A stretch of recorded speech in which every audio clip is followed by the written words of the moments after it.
Саламатсыздарбы, урматтуу кыргыз журтум. Кут берүүсү. Кут бул эмне деги? Кут бул Кудайдын кудуреттүү нуру, деми, энергиясы. Куттуктайм деген сөз бар. Кут болсун. Кут карчы дейт. Бир мындай башка иш түшүп калганда. Карызынанбы? Кут кар дейт. Караңызчы, кут деген сөзүн бир кереметтерин. Кут каруу азыр дагы ушул дүйн эли дүңгүрөп жол таппай калган кезде нурдан жаралган жомок менен жашаган Манастын кыргыз эли кайыптан жол таап берет. Куткарат. Адамзатты куткарат. Жер энени куткарат. Кудайды куткарат кыргыз журту. Кызматын алып кетип атат да элге жеткирип атат. Арбайларды куткарат. Ошон үчүн кут берүүсү. Кыргыздын жаны, кыргыз бул өзү улут бу. Өнүкпөгөн, бүгүнкү күндө жетимсиреген, атасы жок, энеси жок, жетимсиреген, багыт берген адам жок. Мактаган, жактаган, актаган эч ким жок. Жетимсиреген кыргыз. Кул аталып атат. Кыргыз кул бу. Мус чагабы, мусур тереби. Кыргыз. Жок, кыргыз ааламдан келген эле бир кут. Эл эмес, улут эмес, бул улуу журт. Кудай буйруса ушу алтын доор, бул кыргыздын доору. Манас бабам чыкканда дүйнө дөңгүрөгөн го. Азыр 10 эсе дүйнө дөңгүрөйт. Бул кыргыздын керемет касиети менен. Манас десе кыргызды тааныйт. Кыргыз десе бул Манастын тукуму деп тааныйт. Дүйнө деле. Кудай Манасчысын жаратып турган экен ар 100 жылда. Бай 50 жылда эл жаңы деп коет го кыргызда. 100 жылда жер жаңы деп. Манасчысын Кудай жаратып кыргыздын байыры кылыгын жер жаралык кездеги деп берет го Манаста. Байыр кылыгын, улуулук касиетин, жомок менен жашагандыгын, сыйкырчылыгын, алыптыгын, алып кара куштай, көсөм чечен чебер, ажыдаар жолборстой, улуу куштөрдөй сыпаттуу, сырдуу болгондугун, касиетин ар 100 жылда баяндап келсе, азыр жаңы доордо Кудай адамзаттын тагдырын, табияттын тагдырын кыргыз журтуна буйруду. Келечек мыйзамын берди. Аалам мыйзамы жерге буйрулгандан тартып, закону жеңди. Адам акылы менен эч нерсени чече да, жетектей да, токтото да албай атат. Мен өзүм киммин? Мен ошо ааламдык улуу күчтөрдүн өкүлүмүн. Мына ошо улуу илимди элге жеткирип атам. Ушу Кудай жарыгы деген китепте Адеми деген кыз жазып чыкты, 14-жыл жарык көрдү. Берилип атат. Кудай бериптир ага. Менин бар экенимди Манас атаңар даңазалаган биринчи дейт. Пайгамбарлар эмес. Манас атаңар даңазалаган дейт. Анан ойлонуп көрсөң, Кудай колдогон адамдын жанагынчалык касиети болгон да. Касиет болгон жерде иш жүрүшкөн, касиет болгон жерде эл бириккен, касиет Кудайдын каары, сүрүү болгон жерде басып алган жерин тартып берген кайра. Каршылаштардын азабын берген, басмачылардын эсебин чыгарган. Кудай өзү ошондой да, тең да өзү. Курама кылып журтту жыйган. Мактап, жактап, коштоп, колдоп, кулагалы таптап, куш кылган. Куш десе эле асманды карабаш керек. Ушул улуу журт деле бул өзү периштеси мал да.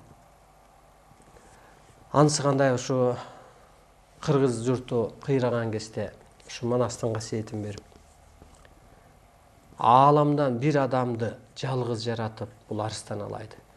Ар кандай кылып чоңойтуп көрүнгөнүн колундабы, өйдө төмөн турмуштабы, бар жоктобу, камап атылып кырсыгып, анан бүгүнкү күндө ошо кудурет керемети бийиктеп.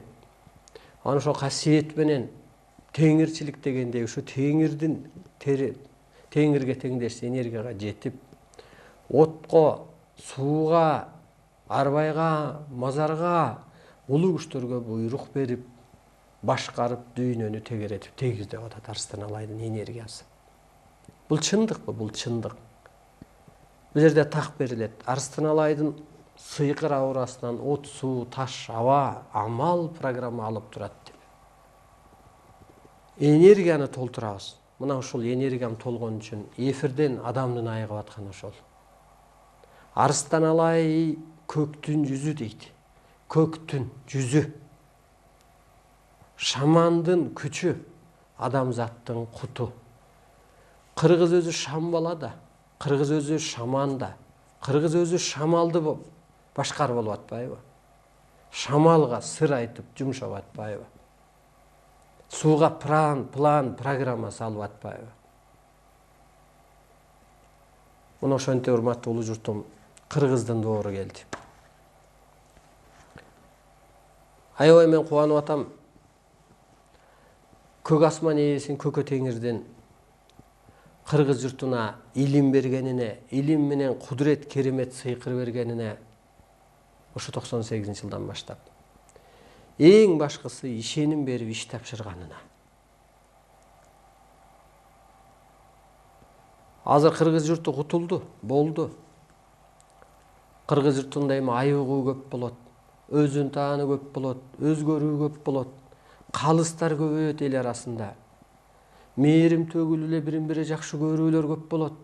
Эмнеге дегенде Арыстан Алай болушун сүйлөйлү. Бул дүйнөнүн абасы.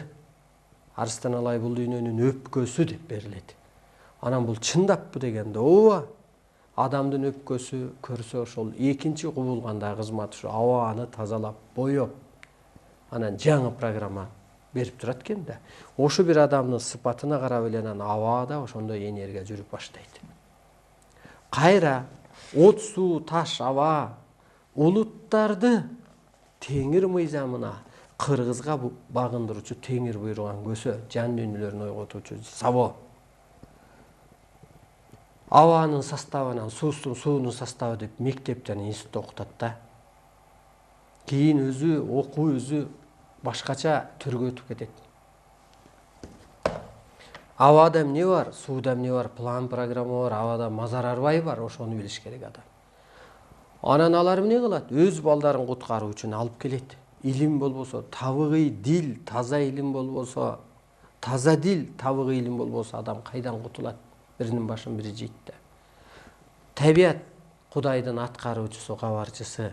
Табият Кудайдын жан дүйнөсүнүн жараткан керемети. Табиятсыз жерде жашоо жок. Табият анан талкалап алып келет. Анан изденет да. Табияттын ээси ким? Бул кыргыз. Табият, улуу кыргыз табиятка сыйынып, сырдашып, пикирлеш болуп, ниеттеш болуп, иштешип алат. Улуу кыргыз ааламды сыйкырлап башкарат дейт. Карачы ушундай керемет касиет. Улуу кыргыз адамзатты аруулантып бириктирет. Ал сен түштүксүң, сен түндүксүң дебейт. Ал сен сыгансың, сен жамансың дебейт. Кудайдын эле кереметин алып жүргөн улуу кыргыз бул. Ошо улуу аталганы жаны улуу дүйнөдөн, бийик дүйнөдөн келген. Ошо жанына караганда ошо улуу сыпатка калыптанып туруп анан улуу күчтөр сыйкыр иштетет экен да. Мына Айкөл Манасты ошо өзүн таанып алган көрпенделер ошону жазган себепчи ааламдык кызматын так аткарган Бүймайрам апамды сотко берди. Бүймайрам апам ааламдык кызматын гана аткарды, сенин башыңа келсе да аткармаксың, бирок сага ал берилбейт. Себеби жан дүйнөң кара. Албайкуш эмне кылган, кантип жан дүйнө сагарган? Кичине дарымчылык болуп калган, табыпчылык болуп калган. Келген адамды төрөп алсын деген мазарга алып барган. Айыгып кетсин деген, ошон үчүн тиленген, ошон үчүн Куран окуп, ошон үчүн намаз окуп, ошон үчүн сыйынган. Жан дүйнөсү агарып кеткен. Жан дүйнөсү агарган адамынан нурданып кетип атпайбы? Жан дүйнөсү агарган адамга ааламдан байланыш берилип атпайбы? Өзү орус тилде адам. Бул неге муну айтып атам дегенде, биз азыр арбайды билеличи. Арбай деген не? Ал эмне кызмат? Адам деген эмне? Кыргызда бар го, өз арбайыңды өзүң сокчу дейт го, өз арбайыңды өзүң тартчы дейт го. Бул не деген керемет сөз? Арбай деген алыс сөз эмес. Мына ошо 6 катар аалам ээси. Мына арбайлар. Жан уш жерде өсүп туруп, ааламды түптөгө аякта кызмат кылууга жоопкер деп атат. Жан бул жерге келип алып пул чоптогонго эмес, отурумдукка эмес, элди бурмалаганга эмес, улуу жолун тосконго эмес, өнүгүүнүн жолун тоскон эмес, ага эмес. Жан бул жерге кызматка, ааламдык кызматка келди. Мына ааламдык кызматын Бүймайрам байкуш аткарып атат. Өзү русскоязычная, орус тилинен мугалим. Анан бир агай сурап атат. Ай, производители болуш керек Манастын. Бүймайрам бир сурап көрчү ошону дейт. Анан цифра лета деп жазып келет. Өзүнүн орус тилинде. Цифра это жай, то есть лето это жай, цифра это сан. Жай, сан. Анан ошол кыргыздын тили ааламдык тил болгондуктан, анан орус тилдүү аялга кыргызчаны берип атпайбы? Ал сан менен белгилеп келип. Ошондо мына жайсаң атанын Бүймайрам апага жасаган керемети, мамилеси, эркелеткени, аяганы, баарын көрүп турганы не деген керемет. Бул экстремизм эмес. Аны окуп алып бирөө кеттиби Сирияга? Жайсаң атаны окуп алып. Же кыргызды бустубу? Бускан жок. Бул жери мынтип жазылып калыптыр дейт. Анда эмне күнөө? Ал заманда сен жашап өтпөгөндөн биз кайдан билебиз? Мүмкүн улуттардын баары бирдир. Азыр заман ошого келе жатат го, кайра улуттар биригип кетет. Караңызчы далил. Жан ааламдан келиптир. Ал эмне деп атат? Жерде жашап өткөм деп атпайбы жайсаң ата? Манас атама мен 12 жаш кичүү болгом деп. Кайсы жылы жашап өткөнүн Манас атамдын азыркы биздин могу сан жыл санагында 752 жылы жашап өткөнүн, канча жылда кайтыш болгонун, өзүнүн 12 жаш кичүү экенин, манасчысы болуп биринчи чыккандыгын, кайра жайсаңдан нечен жолу жараткандыгын Манасты жаңыртып туруу үчүн берип атпайбы, урматтуу улуу журт? Эми ошо ааламда күчтүн ошончо энергиясы бар экен, бул жерде адам атадан, Теңир атадан түшүп атпайбы? Манас атадан. Анан жердеги адам эмнени жеңет азыр? Ааламда күчтөр жерде ушунча иш кылып атса, алардын максаты өстүрүү, өйдөлөтүү, энергияга калыптандыруу, өздөрүнүн сыпатына өткөрүү.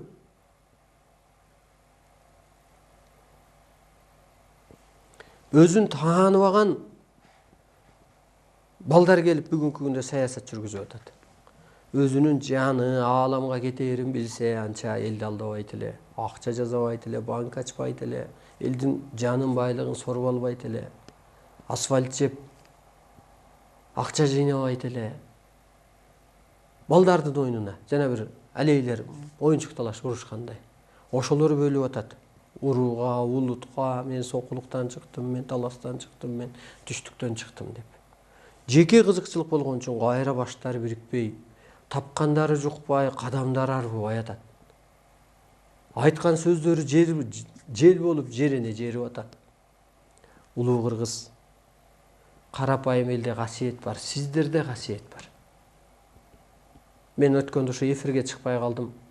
Чыкпаган себебим ушу шайлоого катышканга укук алдым эле, агитация башталды деген, анан мындай дагы туура болбой калбасын деп илимдештеримди чыгарсам, жеткире албайт экен алар сиздерге. Меники шайлоо эмес максатым. Максатым кыргызды ойготуу. Кыргыз журтун түптөө, улуулук сыпатка өткөрүү, дүйнөгө көчүрүү. Эгер бул жерде кыргыз өлкөсү түптөлөт, Леле сыяктуу түптөгө мына бул жерде турат, дүйнөгө көчүрүлөт деп ааламдан берилбесе мен барбайт элем буга.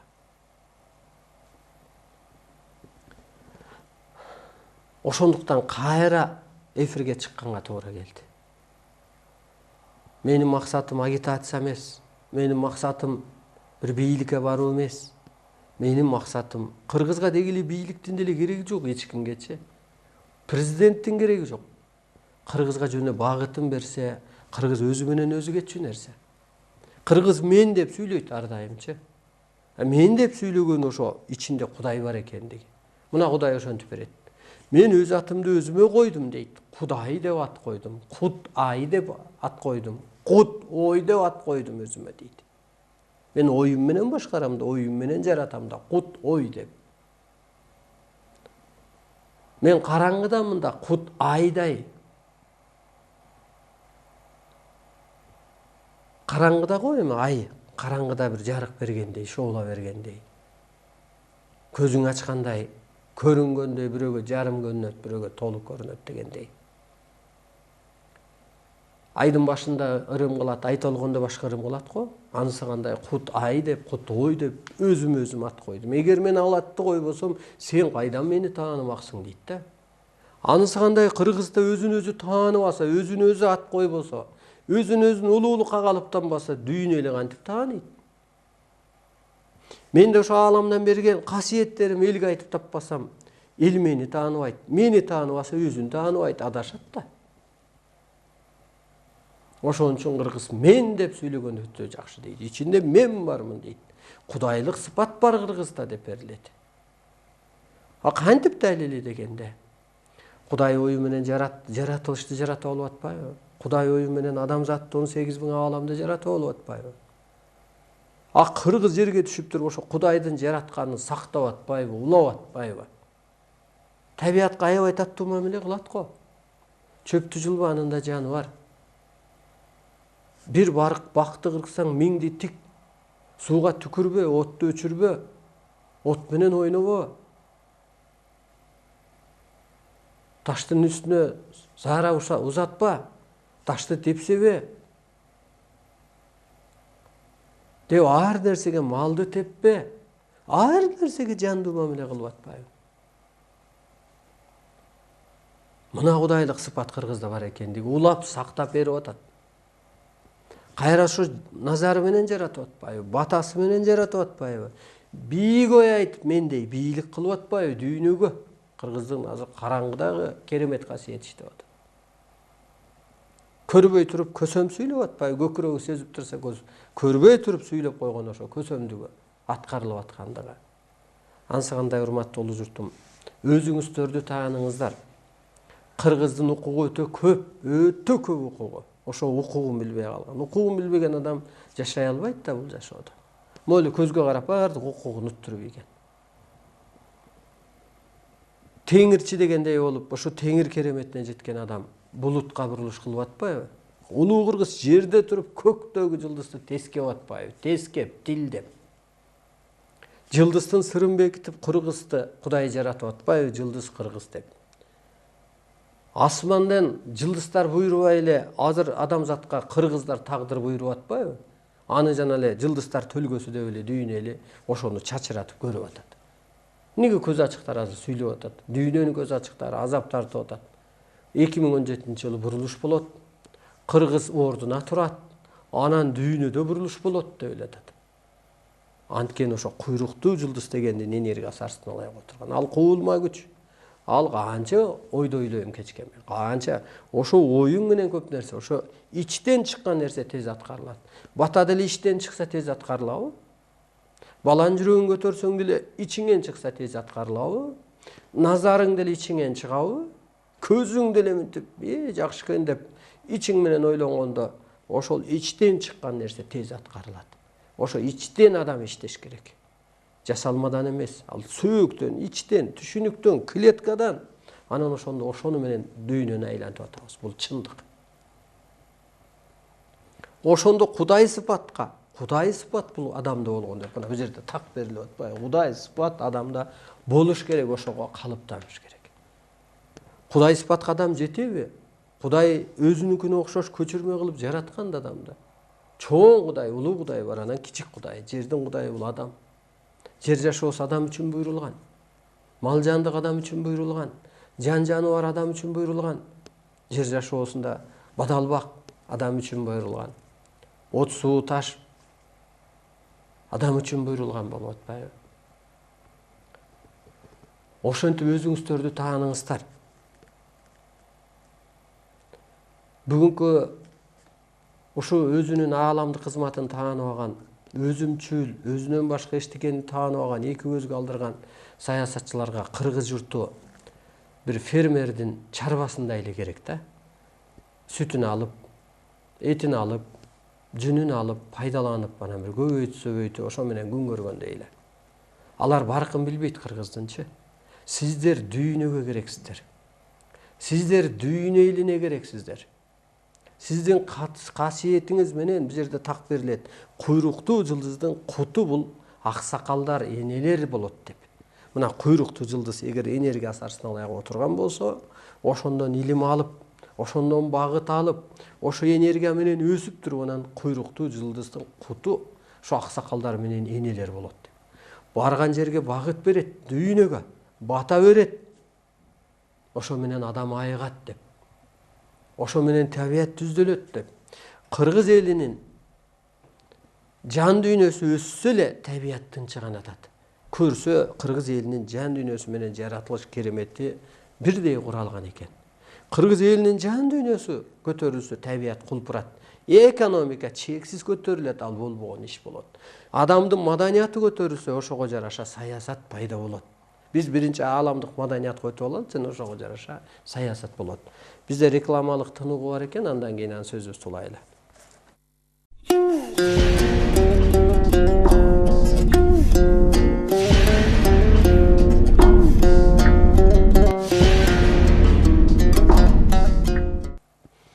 Ошентип урматтуулуу журтум, мына ушу Жайсаң атага салыштырмалуу өзүңүздөрдү тааныңыздар. Мына Жайсаң ата бир кезде жерде жашап өтүптүр. Манас бабамдын манасчысы болуптур, чоросу болуптур, касиети ачылыптыр, баалаптыр дегендей. Жаны ааламга кетип, кайра келип мезгили келгенде кызмат кылып атпайбы? Ошондуктан ааламдан келет экен да жан. Кайра эгер ушул жерде сен кызматыңды кылсаң, ааламга кетет экен. Эгер бул жерде кызматыңды кылбасаң, бадалбакка, курт-кумурскага, чөп жарга Кудай айлантып коет экен. 7 катар жер бар десе ааламдан таң калчумун. Бу кандай болду экен 7 катар жер? Дагы ушундай слой барбы деп. Көрөрманыбыз бар, саламатсызбы?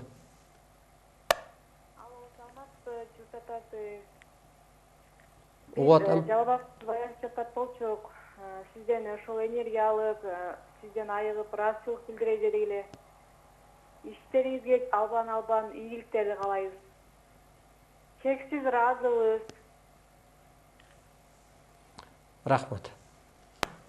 Рахмат. Рахмат Жаллабаттан чалып тур. Ошо мына Жайсаң атаны эле биз мисалга катары. Эми бул жөн берилген жок да. Мына шу Доор Алма шаарда кабар сунуш түштү, тапшырма түштү. Эми Жайсаң атамдын ушунча энергиясы болсо, адам атамдын, Теңир атамдын кандай гана керемети бар. Мен аябай чочуп коркудум. Ааламдык мыйзам мойнума жүктөлсө, мен мына алымдын келишинче кыргызды ойготуп баратам. Ойгонду кыргыз, азыр койбойт эми кыргыз. Дүйнөнү кризистен чыгарам деп баратам азырчы. Дүйнө элин кризистен чыгарам деп. Ошондо мага эле буйрулган жок бул касиетчи. Карапайым калкка буйрулду. Дүйнөнүн башчысы улуу журтка буйрулду. Мен жөн эле бир өткөргүчмүн. Мен бир түндүк болсом уука болайм. Уук эртең өсүп түндүк айланат. Ошентип улуу журт курулат. Улуу сыпатка калыптанат. Эски тарыхыңды эстебей эле кой, бир күнбү, 1000 күнбү ал өткөн күн, урматтуу улуу журтум. Сенде күнөө жок. Ушуну билиңиздер. Анан ушул улуу журтка кут менен, илим менен, касиет, энергия менен кошо кайра милдет уйгарылды. Демек, бул дүйнөдө да кызматыбыз бар экен, жогорку дүйнөдө да кызматыбыз бар экен. Караңызчы. Жайсаң ата тыныч жатып атабы? Манас ата тыныч жатып атабы? Эргешбай атама канча нерсени жаздырды Манас атам. Каникенем, Адам атам тыныч жатып атабы? Карачы, кызматыбыз бар экен. Анан эле бул кызматы жок калган ошо экен, жана жер жашоосунда эгер өспөй калсаң, ааламдык кызматыңды билбесең, анда өйдө эле албай бадал бакка чөп чарга айланып калганың. Малга айланып калганың. Мейли мал ошо эми 7 катар жердин биринчиси окшойт деп ойлойм. Мал жандык. Курсаң тойбосо уй кылып койсо, тажал болсоң ит кылып койсо, андан кийин ушул бирим клеткалуу, ичегиси жок, может курт кумурскага айлантып коет. Бул экинчи дүйнөсү окшойт. Үчүнчүсү бир бактарак айлантып окшойт. Чөп чарга айлантып коет окшойт. Акырында бадал бакты эле отун болуп отко жагылып атпайбы? Анан ошол акыркы 7-нчиси ушул күл болуп атат. Ошон үчүн күл төгүлгөн жерде оору болот деген, күлдү тепсебе деген, күлдү алып барып ырымдап чачканы жана бири-бирине магия окуганы. Ошо 7 катар жер ушул болуп кетет окшойт деп болжоп атам. Эми дагы аныктап тактайып карайм го. Ошентип жан же ааламга өтүш керек 7 катар жерге. Же өсө албасаң, жараткандын аманат нуру ошондук жерге айланып кетет экен. Жер энеге же 7 катар жерге кирип кетет экен. Мунун далили кандай дегенде, ушу Шамбала жөнүндө өтө берилген. Шамбала ушу жер жашоосуна жаралганда, могу жер жашоодо бейиш төрүндө жашай албай, анан Кудайга мен чарчадым бул жашоодон дегенде 7 катар жердин астына киргизе салган дейт. Кийин Шамбалага керек болгондо кайра Кудай жараткан деп. Анысы кандай ошо 7 катар жер ушу күл менен бүтөт экен деп атам. Андан ары эчтекеге жарабай атат да. Мына чөп деле мал жейт, көң болот, алда күлгө айланат. Бадал бак алда күлгө айланат. Демек ошо күл акыркы ошо 7 катар жер деген ушул окшойт. Мына ошентип азыр эмне кылышыбыз керек? Биз ааламдан атайын келди деп атат. Мисалга, мына ошо Эргешбай атанын мен жөнүндө берген байланышында ааламдан буйрулуп ал келген деп. Ошондо кыргыздан эми ошо бир ыйык адам чыгат эмеш дагы, анан дүйнөгө багыт берет, кыргызды дүйнөгө даңктайт, жеткирет.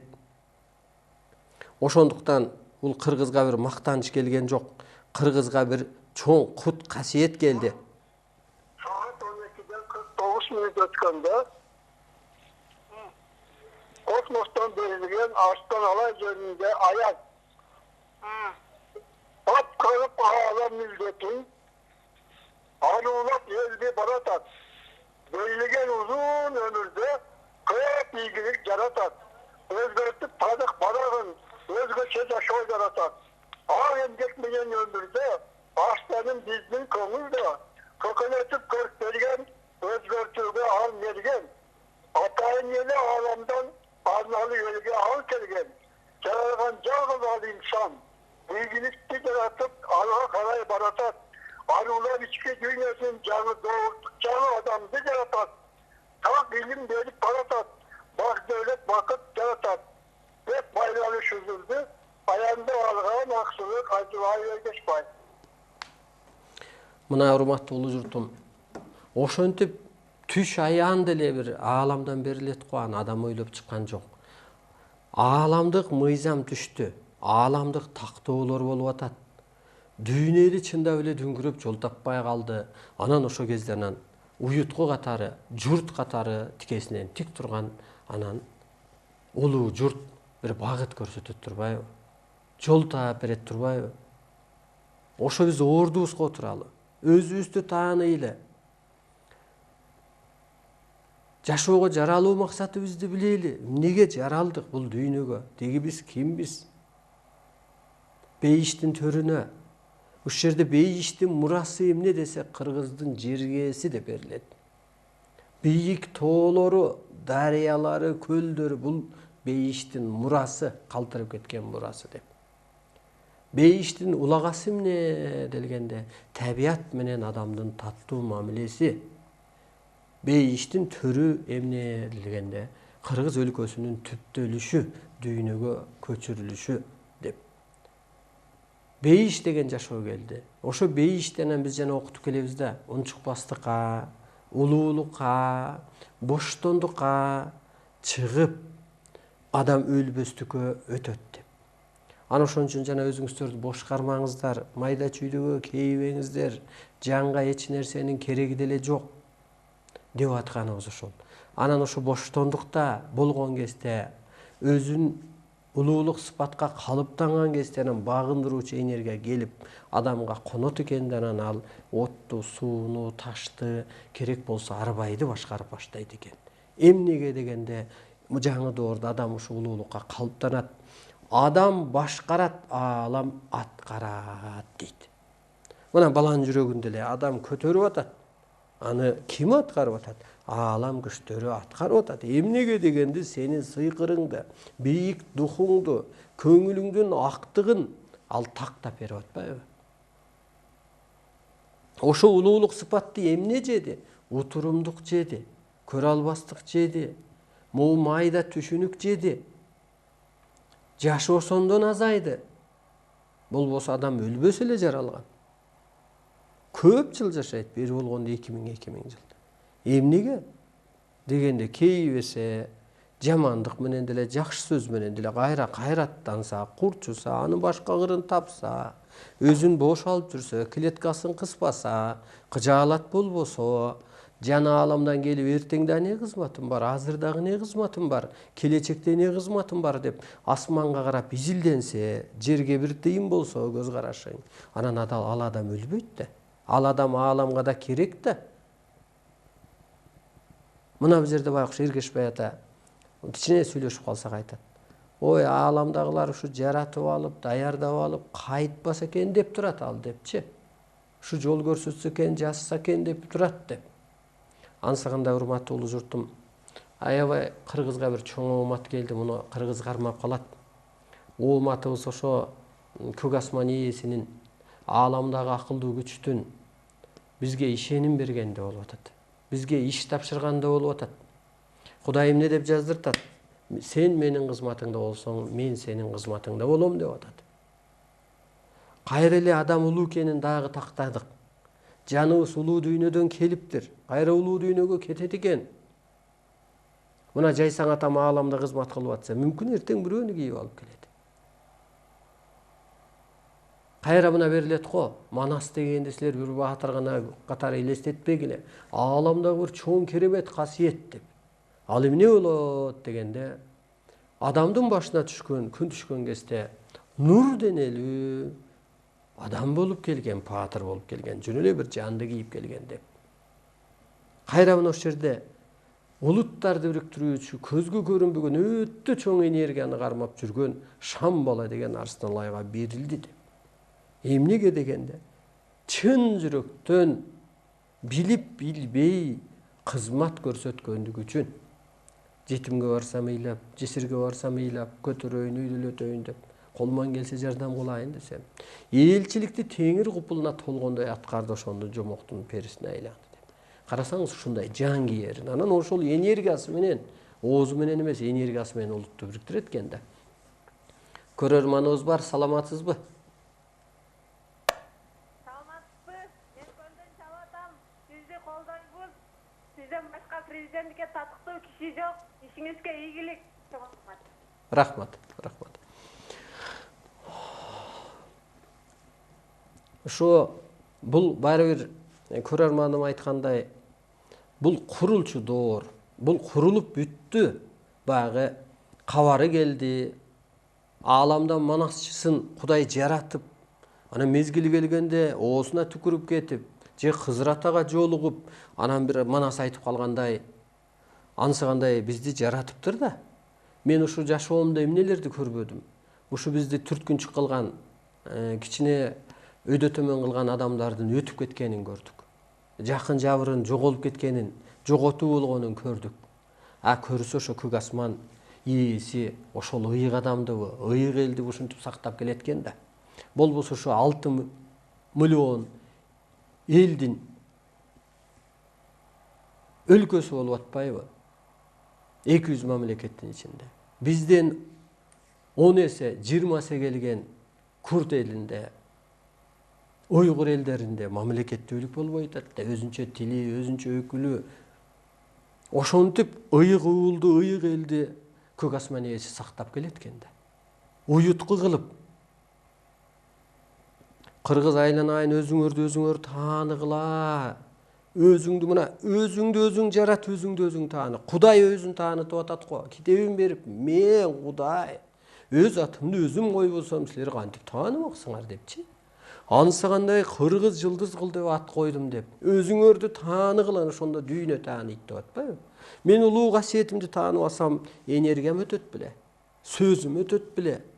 Ансыгандай сиздер да өзүңөр жараткыла.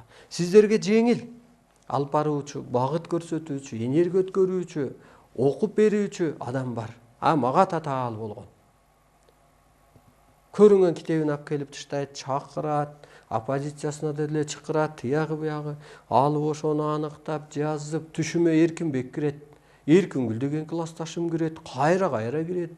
Бир күнү Эркингүл деген классташым келет. Көрсө ошо боштондук адам чык деп атыптыр да. Ошондо сага чоң энергия отурат деп. Анан алдайынан кайра аян байланыш менен сунуш катары жазылып, анан ошо боштондук дегенде көп энергия иштей турбайбы чындап. Кайрадан кут ордого барсам, бир китебин карасам, ага да атасы бериптир. Сен өзүңдү өтө бошалып жүр, чектебе.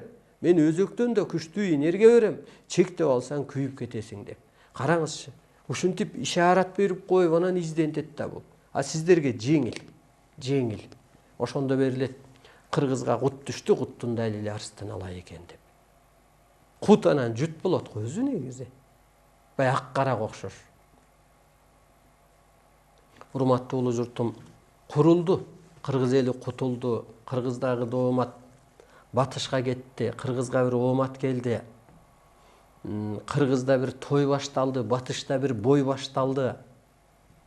Кыргыз журту эми бир өзүн тааныйт, силкинет дагы могу эски денесин чыйрыктырган ар кандай сырттагы келген күчтөрдү, бийликти, эски түшүнүктүн баарын күбүп коет. Бул билбейм, энергиясы түрүндө эле күбүсө экен, ачык эмес. Бүгүн дагы ошо эпчилдик менен эбин таап кыргызды буруп кетиш керек.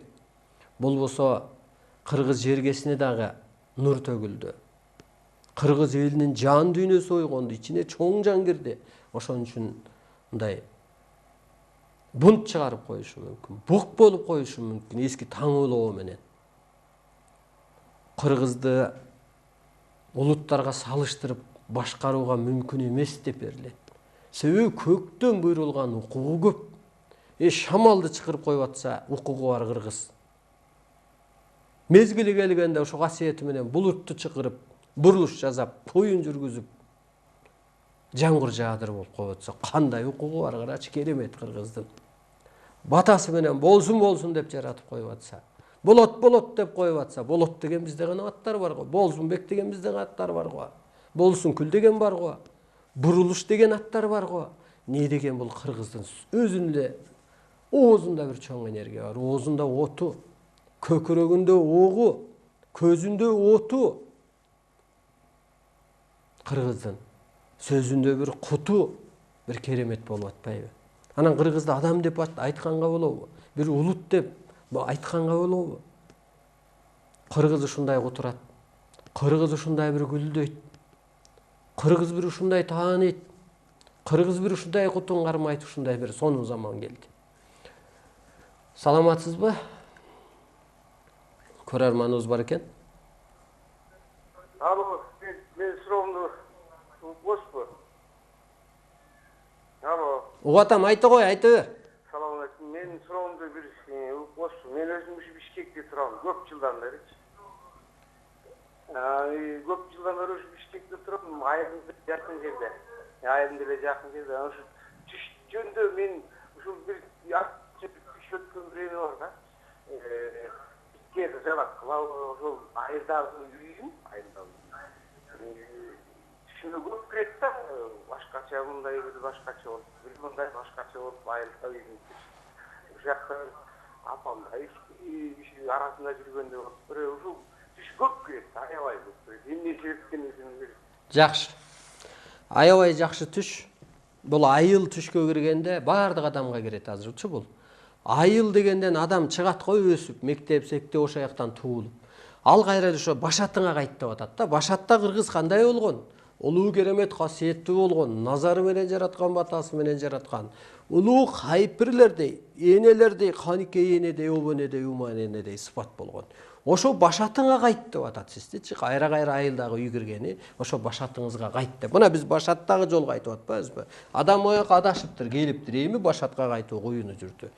Тапканы деле жукпайт, саясаты деле болбой атат. Ошол башатка кайтуу. Сизди да ошо башатка кайт деп атыптыр. Мына урматтуу улуу журтум, эми дүйнө ушу арстан алай. Анан улуу кыргыз кризистен чыгарат деп берилет. Бул кантип кризистен чыгарат? Кел санайлы кризистен түрү. Табият кырсыгы кризис алып келип атат. Медицинасы кризис алып келип атат. Терроризм дини кризис алып келип атат. Өнүгүү багыты жок болуп атат. Каражат саясаты кризис алып келип атат. Келиңиздер, биринчи кантип чыгарабыз? Табият кырсыгын кантип токтотобуз? Кыргыз элинин дегеле адамзаттын жан дүйнөсү өспөсө, табиятта кыргын кырсык кыйынчылык боло берет экен. Көрөрманыбыз бар экен, андайын улайлы. Саламатсызбы? Алло, агай. Угатам. Алло. Угатам. Саламатсызбы? Саламат. Мен оштон чалып аттым эле. Биз сиздин передачаны үй бүлөбүз менен күтүп көрөбүз, аябай. Кыргыздан ушундай сиз сыяктуу эр азамат чыгып, кыргыздын улуулугун таанытып, кыргыздын духун көтөрүп атканына аябай чексиз сыймыктанабыз. Биз сизди сыйлайбыз. Биз сиз мененбиз. Рахмат. Рахмат сизге, иштериңизге ийгилик. Рахмат. Ошондо кантип кризистен чыгарат экен кыргыз? Адамдын жан дүйнөсү өспөсө, табиятта кыргын кырсык кыйынчылык болот экен. Адамдын кыргын кырсык кыйынчылык, вирус, жер титирөө, суу каптоо дегендей кыйынчылык болот экен. Ошо адамдын жан дүйнөсү өскөндө гана табият тынчыйт экен. Караңызчы. Табият Кудайдын аткаруучусу, кабарчысы болуп атпайбы? Аян кабарым эмне менен келип атат? Түшүм эмне менен түшүп атат? Аба менен да. Сиз дем алып атканда тирүү кишиге түшүп атабы? Бул да абада бир табиятка кирет да. Анысы кандай көрдүңүзбү? Мына ошо кризистен табият кырсыгынан кыргыз куткара алат.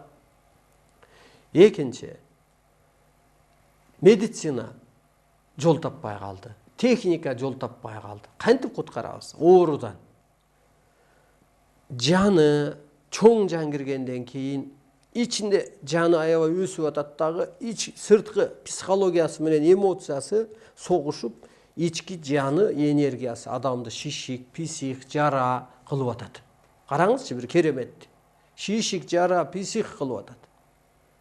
Ошондо эмоциядан чык, ак-кара түшүнүктөн чык, өзүңдү бошкарма, ааламга карап өссөң эле оору жок. Медицина өзү жоюлуп кетет. Кыргыз ооруган эмес, ысык суук деген оорусу болуптур дегендей. Бирөөгө жамандык каалаба, көрө албастыктан чык, ичи тарлыктан чык, оюңду бузба. Анан ушинтип медицина жоюлат.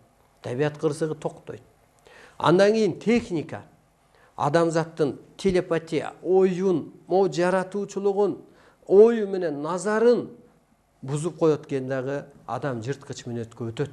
Ошон үчүн техниканы жоет, жоюшубуз керек. Керектүү нерсеге гана урунуп. Ошо адамдын ичине чоң жанды киргизгенде ал техниканы өзү деле каалабайт. Бул майда нерсе турбайбы деп. Андан кийин терроризм, дин, дүйнөнү эмне кылып атат? Бүгүнкү күнгө чейин чокунганбы, сыйынганбы, мындайбы диндер ошол убакыттагы эволюциянын деңгээлине жарактуу болгон. Ал эволюция этап, Азыр адам энергияга айланып атса, арбай сыпатка калыптанып атса, жайсаң ата менен сүйлөшүп атса, адам ата менен сүйлөшүп атса кимге сыйынат? Жаны улуу дүйнөдөн келсе, Кудай адамды өзүнүн эле купуя сырынан, энергиясынан жаратса, сырдашып иштешпейби, аткарбайбы, эмне дейсиң, эмне кылайын, кантип куткарайын, кайсы сөздү берейин, кайсы илимди берейин деп. Караңызчы кандай керемет. Ошол адам бийик ошол жака түшкөн кезде, анан адамдын баары эле жаны ааламдан келгенин билсе, жериңде бириңди бириң жаман дебегиле, жамандашпагыла. Ар бир адамдын руху ааламга барат, ошого карап мамиле кылгыла дейт да. Анан ошол бул Кудайдын эле бир бүтүмдүгү турбайбызбы дегенде терроризм, дин, кылмышкерлик, бирөөнүн көңүлүн ооруту токтойт. Мына кризистен кыргыз кантип чыгарат? Саясат. Саясат адамды ааламдык түшүнүк өткөргөндө ошого жараша саясат болот. Милиция сот жоюлат. Эмнеге дегенде бирөөнүн көңүлүн оорутса, ошончо көкүрөгүң ооруп атса, эч кимдин жаман ою өзүнөн артпай эле өзүнө талкаланып атса, сезгенде сезип калыш керек да. Бирөөгө жаман айтып эле, бир жерим ооруй түштү. Тиги жаман сөз айтты деп чочуп калган кезде эле, же болбосо баягы арбайга болгон сый болгон го Кыргызда, Кудай арбагын сыйла дегендей. Ошого карап сый кылганда эле каякта милиция, кайда сот? Асман соттоп атса, арбай соттоп атса, арбага ыраазы болмойчу, тириктин иши жүрбөй атса, анын кызматын кылайын десе анан ушул эски нерсенин баары жоюлат. Ошондо тегиз заман болот. Байың деле болбойт, кембагалың деле болбойт. Байлар ошо байлык ушу эл үчүн берген турбайбы деп аны коргоп калат, коштоп калат, көңүлүн алып калат. Башка багыт жок. Аалам мыйзамы жерге түштү, аалам күчтөрү жерге түштү, ошол мыйзам жүрүп аткандыгы, ошол үчүн адам утулуп атат, жеңилип атат күн өткөн сайын, урматтуу улуу журтум. Ошо улуу сыпатка кыргыз тез калыптанат. Ал каныбызда бар, ошо калыстык, кайтпастык, жана бир майдаланбагандык, анча-мынча ушакка кирбегендиктин баары эле ушул. Анан ушул жерде адам ооруп атат. Дагы бир ошо кризис. Убактыбыз азыраак, кыскараак айтайын.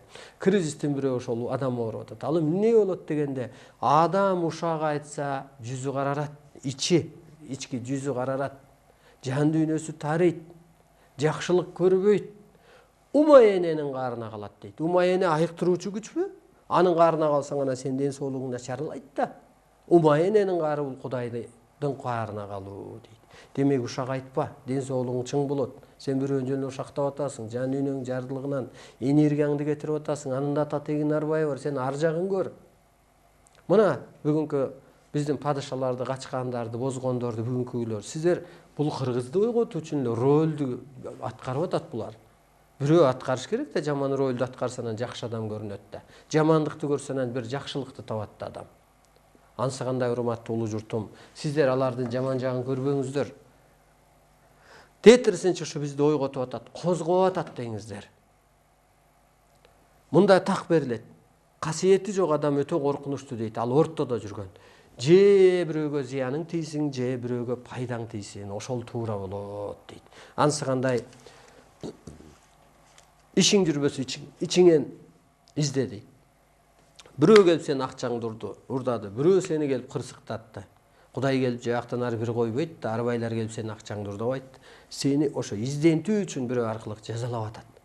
Анысы кандай ошол бизди жазалады, биз сыноодон өттүк, азыр сырга, сыйкырга айландык. Ошол башаттагы кайтпастыбызга, улуу сыпатка калыптанышыбыз керек, урматтуу улуу журтум. Башка багытыбыз жок. Баары бир бул доор курулат, бирок кечикпешибиз керек. Биз кечиксек дүйнө кыйрай берет. Дүйнө эли келгенде эртең тосуп алып, багыт берип, жол көрсөткөнгө кыргыздар керек. Көп керек. Кыргыздын 70% ушу улуулукка өтүш керек. 30% эмес жашоосун өсүп көрөбү, же ылгоодо калабы, же кайтыш болуп кетеби, аны дагы бир өзү көрсөтөр Кудай. Карапайым элде касиет бар. Урматтуу улуу журтум, менин максатым кыргыздын улуулугун таанытуу, кыргызды ойготуу, Манастын эли тирүү уйкуда деп берилет ааламдан. Жүрөгүн соктуруп, ойготуп коюш Арстан Алай сенин милдетиң деп.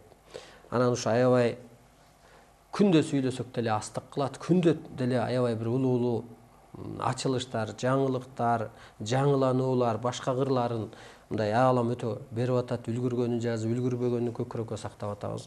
Урматтуу улуу журтум, ушул жуманын 4-күнү жоолук канча сак саламатта туруңуздар. YouTube'дан караңыздар, эфирден караңыздар, энергия алыңыздар. Улуулук сыпатка калыптанып, адамзатты, табиатты куткарып алыңыздар.